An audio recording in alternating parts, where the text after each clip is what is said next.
katotohanan na kapwa hindi handa si Karen at Gary sa buhay mag-asawa ay unti-unting nagiging malinaw. Sanay sa layaw ng buhay binata, barkada at bisyo. Ako, hindi naman ako tinuruan ng marriage 101 eh. So talagang wala akong alam about marriage. Emotionally kasi, kami, detached. Yung hindi talaga kami nag-uusap, may sarili siyang buhay, ako rin meron. Tapos every other year, nabubuntis pa ako. So, nadadagdagan yung responsibilities. Since lumalaki yung family, kailangan ko na ring magtrabaho. Bilang call center agent, muling nakuha ni Karen ang kumpiyansa sa sarili. Pero kasabay nito, ang patibong ng tukso. There's this void in my heart na hindi na-fulfill nung relationship ko with Gary. Tapos parang mabigat siya. So unconsciously, feeling ko kailangan ko siyang kunin sa iba. Hanggang sa isang pagkakataon, sumambulat kay Gary ang madilim na sikreto ni Karen. Thing is happening. And then yun nga, then kinatok ko na talaga yung may kinikwento siya about this guy nga. Eh di ako, nag-jump na ako into conclusion. Lumayas ka sa bahay ko! Gary, wala akong pupuntahan. Gary, wala akong pupuntahan. Lumayas ka!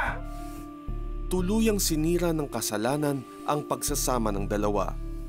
Dala na rin ng nangyari, nauwi sa depresyon si Gary. Talagang may pumapasok. Talagang halos audible na naririnig ko na tumalong ka na dyan, no? Para matapos na. Ang relasyon ni Karen sa ibang lalaki naging puno ng problema. Nauwi ito sa karahasan. So naisip ko, pwede talaga akong mamatay nito. Pwede ako pala akong patayin. Parang ganun. Tapos naisip ko, wala. Yung kapatid ko, malalayo yung bahay. So kung mamatay ako, walang makakaalam. Walang ibang malapitan na isip-isipan niyang tawagan si Gary. Nung pagkarating niya sa loob ng bahay, talagang unang naramdaman ko kasi nakita ko siya na ang payat-payat, dry yung skin, sobrang awa.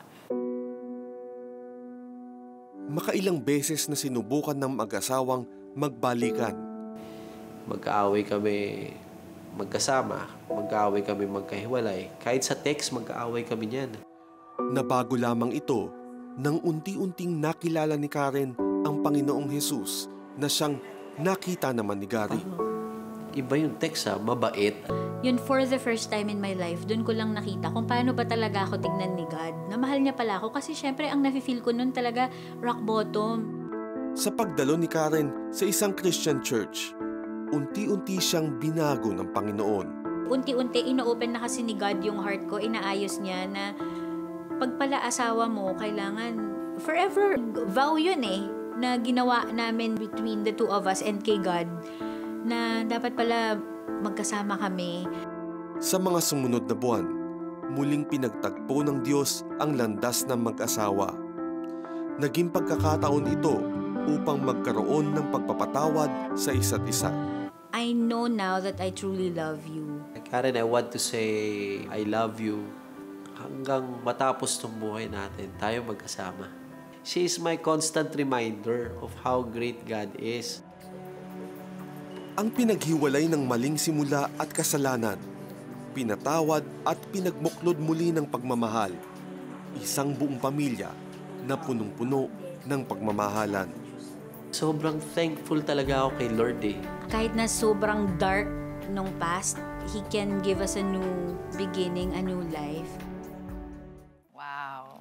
God talaga can transform the hardest of hearts. Yes. Diba? And you know what I see here, Camila, is sometimes we get married because we want to be happy. Yes. Diba? But God has another plan He actually, sometimes yung purpose niya for marriage is to make us holy.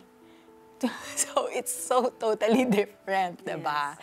And that is something that they didn't know when they got together. Kaya tuloy, nagkaganon-ganon yung Yes, they really relationship. didn't have Jesus in the center Yeah. of their marriage. And, you know, the truth is, Felice, I've seen a lot of marriages na parang sabihin nila, imposible na magkabalikan, nagkaroon na ng ibang partner yung wife, ibang partner yung husband. But once you surrender your life to Christ, commit to obey Him, commit to follow Him, put Him in the center of your marriage, there is no marriage that cannot be redeemed. Kahit na sabihin natin, they've already been, you know, in other relationships for many years, there is no relationship that God cannot salvage. Yes. Yeah. They say that the intensity of the love you have for someone is equal to the depth of the pain you will feel when they betray you. Multiply that pain to more than 8 billion, which is the human population at present. And that's how intense the pain was felt by the entire body, heart, and mind of Jesus Christ when He gave His life for our salvation. Talagang heartbroken si Lord sa atin. But the good news is, Jesus' love for us is greater than that pain multiplied 8 billion times. Kaya kinaya niyang harapin ang kamatayan. Are you currently in a heart-wrenching situation? Unable to bear the pain any longer? Alam niyo, nauunawaan ni Jesus ang iyong pinagdadaanan. Sabi nga sa Psalm 34:18, the Lord is close to the brokenhearted.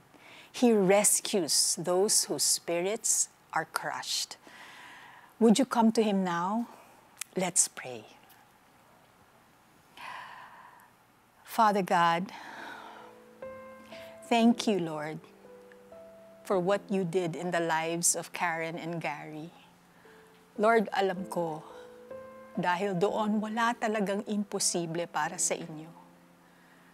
Nagpapasalamat din ako, Panginoon, na ikaw, you were crushed, Lord. You were crushed for me so that you were broken, so that I don't have to be broken.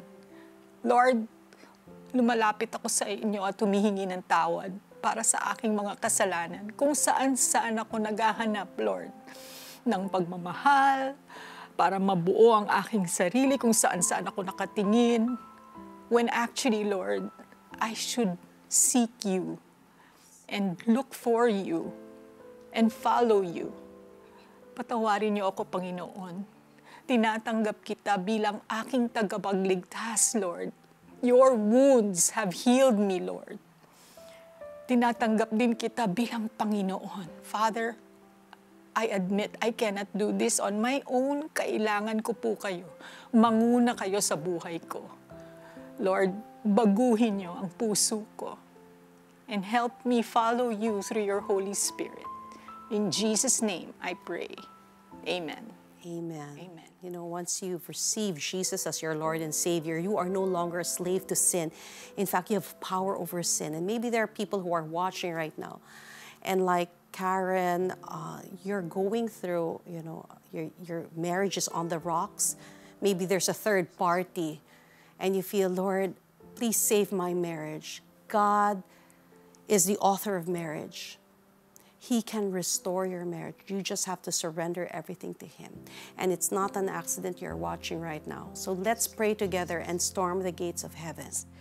Father God, there are people who are watching right now, and their marriage is really affected, Lord.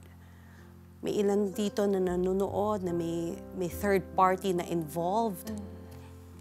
Some of them at the start pa lang of the affair, Lord God. Some of them medyo matagal ng affair, Lord.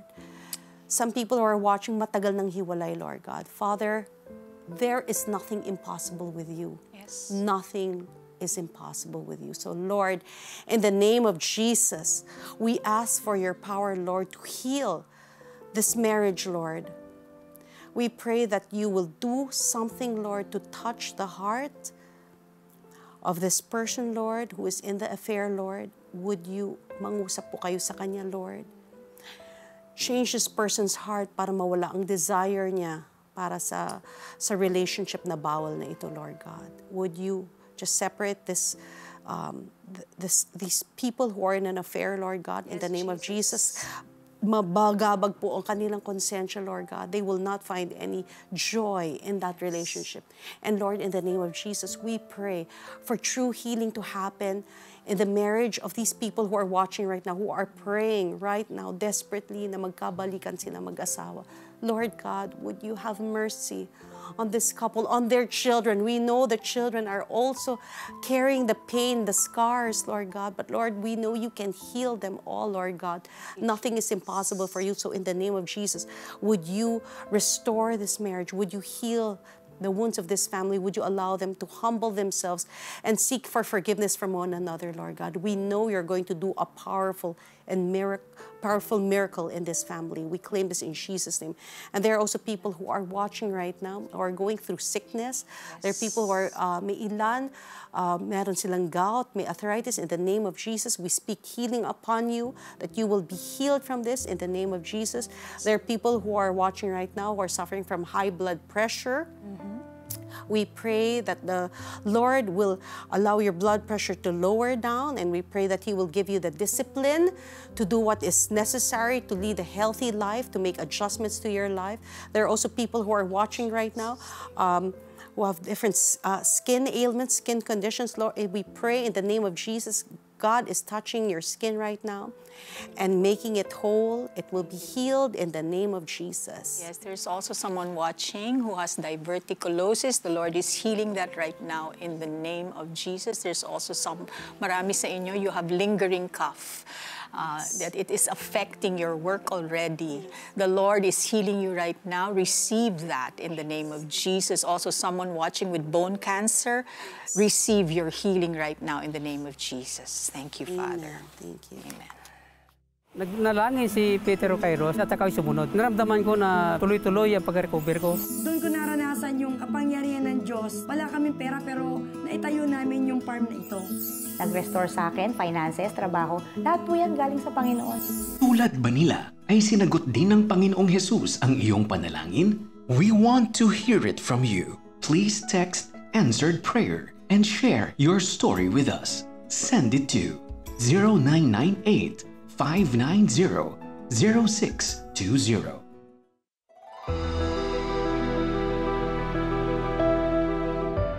Partners of CBN Asia lend a helping hand to the helpless, bring hope to the hopeless.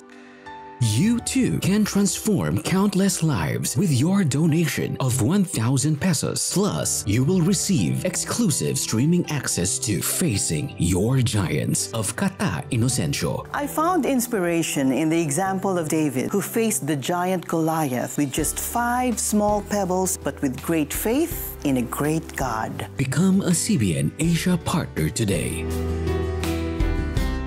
Health problems, financial difficulties, broken relationships can leave us overwhelmed, discouraged, and defeated. Pero, kapit lang! Discover how to get through tough times with the one who sparks joy in life. Kapit lang! God is Joy. November 13 to 24, 12 midnight, live on GMA and at the 700 Club Asia, YouTube and Facebook.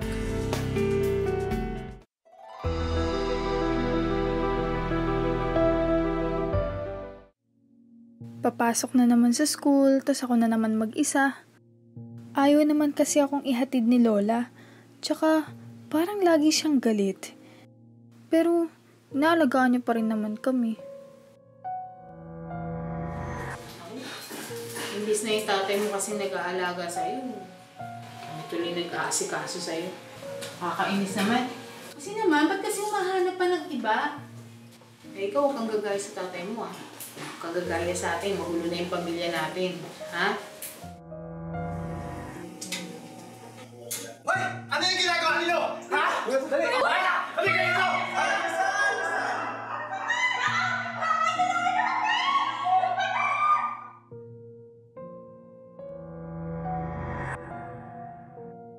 Dahil daw doon, nakulong si Papa. Naghiwalay na sila ni Mama pero bakit ganun? Pati si Mama iniwan din ako. Ma, Pa, bakit? Lumaki si Crizel na baon ng lahat ng masasakit na alaalang ito. Namulat na po ako sa masama yung papa ko, kaya sila naghiwalay. And lumaki po ako talaga na may galit sa papa ko. At ganun din po sa mama ko kasi iniwan na tayo ng papa. So bakit ikaw umaalis pa din? Habang nagdadalaga ako, doon din po ako nagre-rebelde. Dumalas ang pagliban sa klase ni Crisel. Pag-inom kasama ang barkada ang kanyang naging takbuhan. Bukod pa rito, sa murang edad ay pumasok din siya sa maling relasyon. Naghahanap ako ng kalinga, father figure. Napaka-affectionate niya. Lahat nung sinasabi niyang maganda is parang sabi ko grabe ang sarap sa pakiramdam. And because din sa lalaki na yun, parang siya yung nagpupuna nung mga kulang sa akin. Binigay ko po sa kanya lahat, pati po yung virginity ko. Kasi akala ko siya po yung the one. Iniwan niya po ako sa ere. Parang gumuho po yung mundo ko. At mas tumigas po yung puso ko nun. Pwede naman pala yung ganito. Nagkaroon po ako ng madaming maling relasyon. Ang mindset ko po nun is ma-fill up yung damdamin na pag iniwan ako, kailangan ko maghanap ng iba. So kung suma total po, nagkaroon po ako ng 13 na boyfriends. And yung 13 boyfriends na po na yun, lahat po yun is may nangyari po sa amin. Yung talagang nagpalubog talaga sa akin. Sabi ko sa sarili ko, I want something new in my life. Nakakapagod na yung paulit-ulit na ginagawa ko. One day, may mga kaklase po ako na mga Christians. In-invite nila ako sa cell group. Teacher po na yun is talagang voluntarily nag-cell group siya sa amin.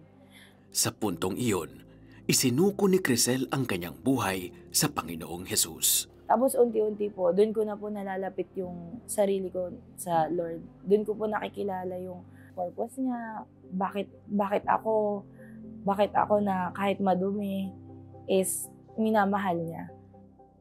Nagpatuloy sa paglilingkod sa Diyos si Crisel. Doon po mas lumalim yung relasyon ko sa Panginoon, lalo na po nung nakapag-encounter ako.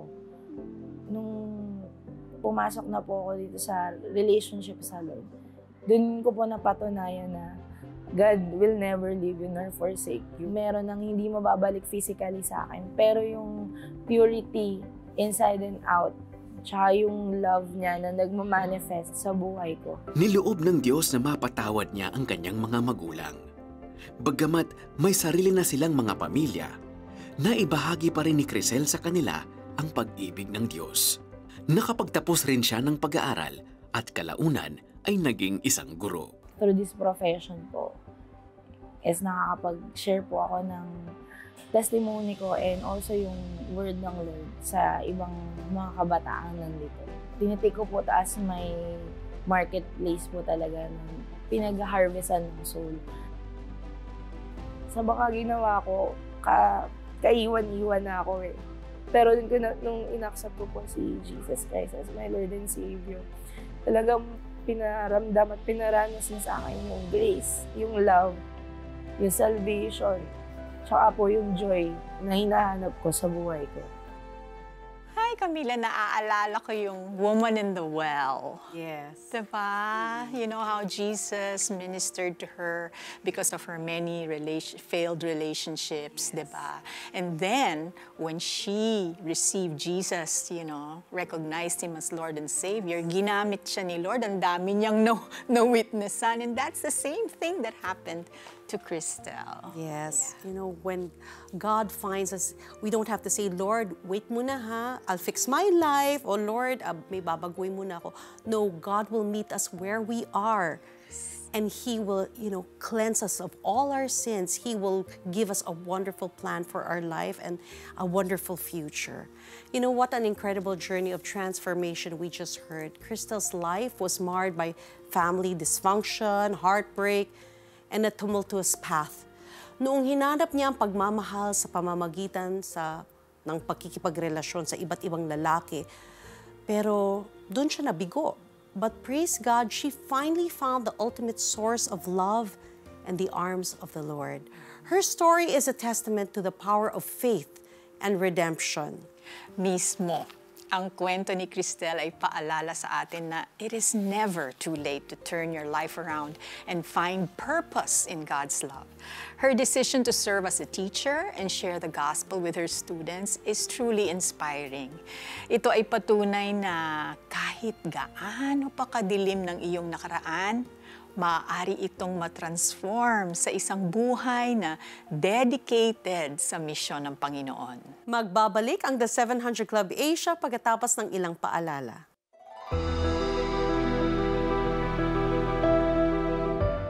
For the past 29 years, CBN Asia has been proclaiming Christ and transforming lives. We couldn't have done it without the help of our partners. We invite you to continue the journey with us and be a blessing to others. For your donation of 2,500 pesos, you will receive a limited edition CBN Asia statement shirt. Together, let's proclaim that God is good. Be a CBN Asia partner today.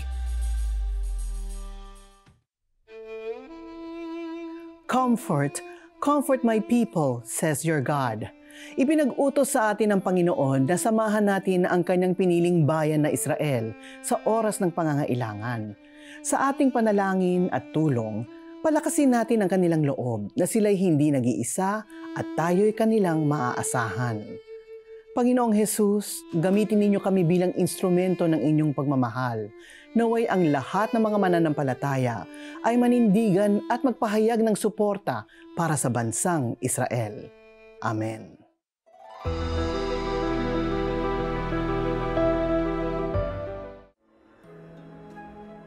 Idea ng Christian families, hindi dapat nag-aaway, dapat nabibigyan ako ng atensyon. Material things na bibigay sa amin, financial support. Even if there's struggle in the family, basta ayos yung prayer life nyo as a whole family, okay kayo, may abundant life tayo kahit anong mangyari. Na napaka-imposible. Yung papa ko, nang bababae siya, workaholic, walang time sa amin. Tapos, laging nasa barkada niya, so lagi silang naglalasing. Mama ko naman, so nag-aaway sila dahil doon nagka-clash sila. So parang sabi ko, Lord, kasi ba talaga family ko? And nandiyan ka ba talaga? Pagsubok para kay Jemima, ang kinalakhang pamilya. Physically, sinasaktan pa kami ni Papa. Parang wala namang pag-aaral si Papa. Sabi ko kay Lord, naglulong ako ng love ng Father. Sa kanyang paglaki, ang hinahangad na atensyon mula sa magulang ay hinanap sa ibang tao. Sa murang edad ay nakipagrelasyon sa isang lalaki si Jemima. Ang relasyong ito ay humantong sa kasalanan. So, pumupunta ako sa bahay niya para lang gawin yon. Ginib up ko yung purity ko para doon. Para lang, kasi sobra akong nagsisik ng love eh. Naghahanap talaga ako ng attention sa tao. Akin lang naman to eh. Ayaw nga, sabi mo na nga yan, sabi. Sige, go lang. Kasi sabi ko, gusto kong magstay yung tao eh. Pero unti-unting nawawala yung worth ko, yung value ko. Hindi siya yung hinahanap kong love.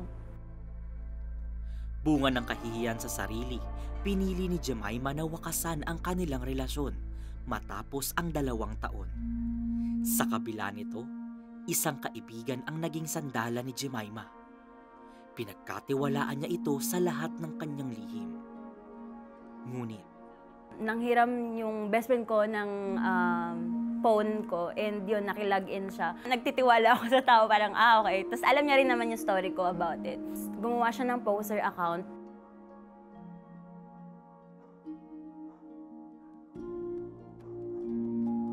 James! Bakit may mga kumakalat kang nude photos? Bes, ano to? Yung picture mo. Uy, sexy mo pala. Hala, girl! Kakahiya ka. Kala ko pa naman Santa ka. Ew, ang cheap! Nakakadiri! Sa puntong iyon, wala nang ibang makapitan si Jemima, kundi ang Panginoong Diyos. Doon ko na-realize yung grace ni Lord. Jemima, even if sobrang unfaithful mo sa akin, mahal na mahal pa rin kita. Kung ganong attention lang naman yung ibibigay ng mundo, na may shame, may guilt, kasama pa ng depression sa sarili mo, it's not really worth it at all. Magmula noon, pinili ni Jemima na muling bumalik sa pagmamahal ng Diyos. Maraming proseso ang kanyang pinagdaanan mula sa lahat ng sakit na kanyang naranasan. Nang hingi ako ng advice sa pastor namin, sa leaders namin in the church, in the youth ministry, to pray for me. Nag-open up na din ako sa parents ko na ito mama, ito yung nangyari. So they've supported me all throughout. Si Lord yung nagbibigay ng love sa akin na hindi dapat ako yung naglolong dun. Sa pagsisimulang muli ni Jemima, niloob ng Diyos na mapatawad niya ang mga taong nakasakit sa kanya. Muling naisaayos ang relasyon nila ng kanyang ama. Sobrang nag-spend time siya ngayon sa amin. After church, nagbe-make sure kami na talagang we bond as a family. May mga kaibigan siya dati na niyaya pa rin siya magbisyo. Ngayon ang ginagawa niya, iniiwas niya na yung sarili niya. Nakapagpatawad rin siya sa kanyang kaibigan na ngayon ay naglilingkod na rin sa Panginoon. Patuloy na ginagamit ng Panginoon si Jemima sa iba't ibang gawain sa kanilang simbahan. Itinuon niya ang sarili sa pagbabahagi ng salita ng Diyos sa mga kabataan. I started vlogging on social media. Dati kasi kaaway ko nga yung social media dahil sa nangyari sa akin. Sabi ko, Lord, what's my purpose? What's my calling? And that is really to share the gospel. That's really to share the good news to other people. So kahit offline and online, I strive to share it. We really need to reach out to the lost na ako din dati kasi lost eh. He's a good father. He is a loving God. How can I be so important to you that you've saved me na gano'n na lang yung pagbayad mo on the cross? And doon ko na-realize yung worth ko, yung definition, yung value ko as a person, yung love, yung fulfillment in life. Sobrang satisfying.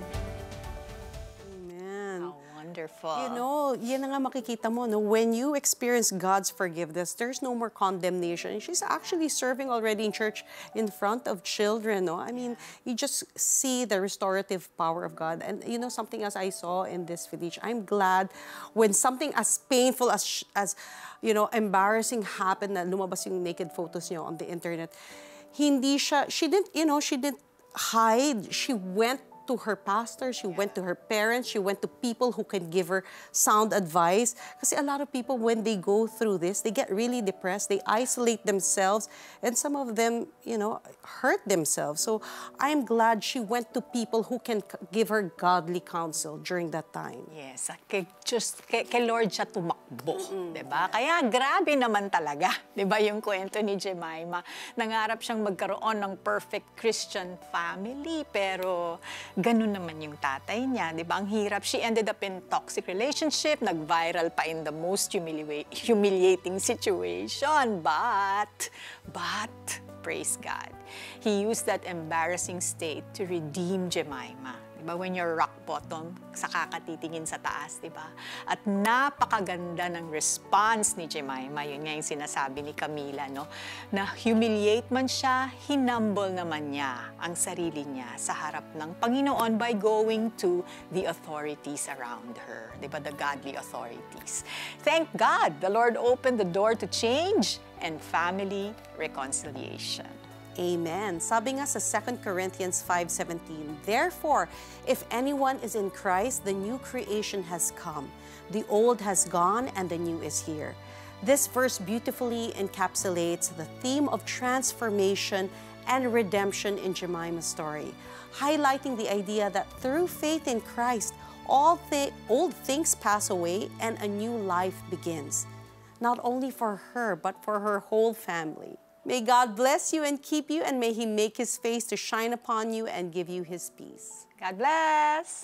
Bye-bye! Ngayong Huwebes, namumuhay ng marangya bilang intern sa Amerika. Bakit naliligaw at walang direksyon si Patch? paano tinugon ng Diyos ang hinaing ni Vale tungkol sa kanilang matinding kahirapan? Lumaki sa simbahan at mapagmahal na pamilya, bakit palaging nababalot si Albert ng matinding takot? Lahat ng yan dito lang sa The 700 Club Asia. Huwebes, alas 12 ng gabi sa GMA.